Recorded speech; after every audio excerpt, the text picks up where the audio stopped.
Le Cap-Vert enregistre une contraction de plus de 40% de ses recettes publiques du fait de la pandémie de Covid-19.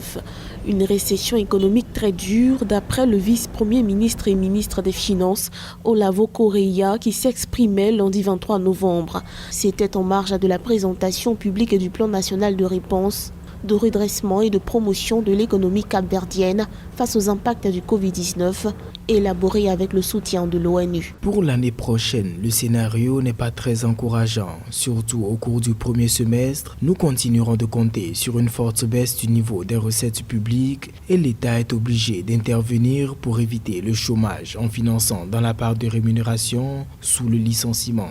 Le taux de chômage national devrait doubler d'ici la fin de l'année 2020 et atteindre près de 20% d'après les estimations du gouvernement.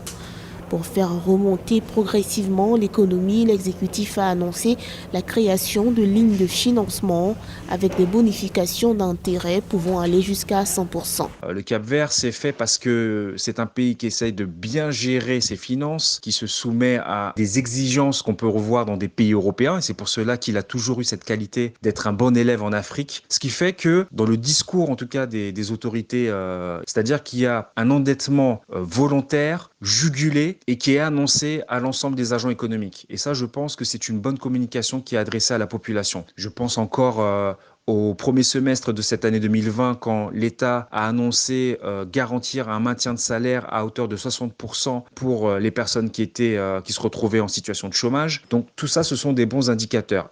En août dernier, le PIB prévu pour 2020 a quant à lui été abaissé. Le budget rectificatif de l'État déjà en vigueur s'élève désormais à 1 674 000 euros.